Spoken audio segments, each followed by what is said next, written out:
22. apríla si každoročne pripomíname Deň Zeme. Je to deň, kedy sa môžeme dozvedieť a diskutovať o otázkach životného prostredia a o spôsoboch, ako môžeme spoločne pracovať na záchrane našej planéty. Tejto téme bolo venované jedno celé popoludnie aj v spoločenskom dome Prievoz. Deň Zeme je v modernom poňatí ekologicky motivovaný sviatok. Téme ekológie je v spoločenskom dome Prievoz venovaná pozornosť dlhodobo. U nás v Prievoze to nikdy nie je klišé.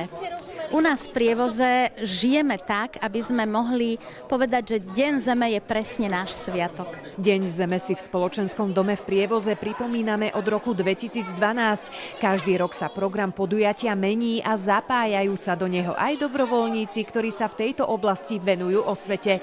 Tento rok nechýbal odpadový kútik, ekokocky, ktoré približovali život pod zemou, dokumentárny film či tvorivé workshopy. No, mne sa tu asi najviac páči toto lepenie týchto fazuľ a maku a navštívila som to, lebo je to dobré, je to milé a je tu veľa ľudí, je to tu proste zlaté a baví ma to tu.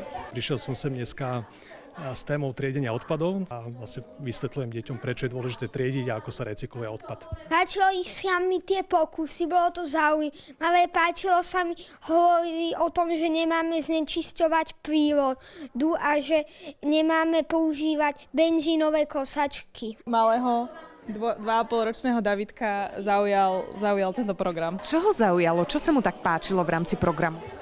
Tak on je ešte maličký, takže zatiaľ skôr zvieratka, obrázky, číta si, čo tu vidí na zemi. Je to príjemné pre ňoho, lebo je to blízko a vie sa toho chytiť.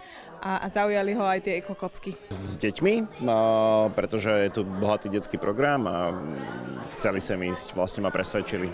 Aby sme tým deťom povedali, že sa im vlastne musíme ospravedlniť za to, aký im tu nechávame svet.